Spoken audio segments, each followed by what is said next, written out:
Hey everybody, welcome back. In this video we are going to be comparing head-to-head TradingView with Seeking Alpha versus NinjaTrade and TrendSpider. So let's just begin. So first of all, you can see we have all these platforms: Seeking Alpha, NinjaTrade, and TrendSpider. So let's just begin with TradingView. So if you head over to the link in the description below, you can get $15 starter bonus. So let's just head over. You can easily enjoy your $15 as startup, so that is something you can avail.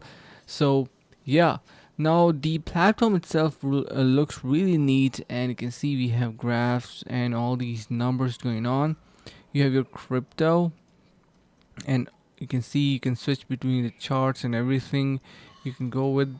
And finally, once you uh, are good with all of your analysis, you can see basically you can switch over to everything. You have your integrations. If you head over to your menus at the bottom, you can see we got plenty of options to be playing with. So I really recommend this platform if you are looking for something authentic.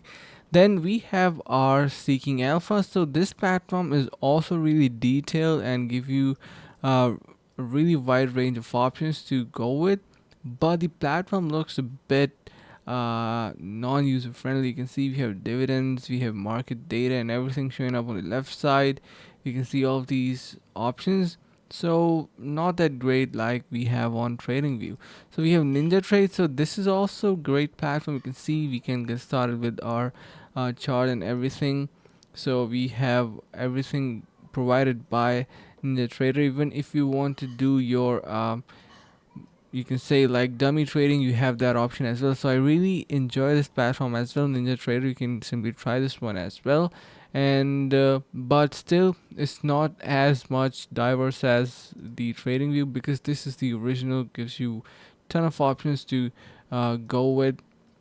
Now finally we have our TrendSpider. So this is also one of the best platforms out there. You can get started with that. You can see the options it does provide you are endless. So the most favorite one in this list is for sure going to be TradingView and TrendSpider. So you can try these platforms out. And I hope this helps, and do not forget to head over to the link in the description, and see you in the next video.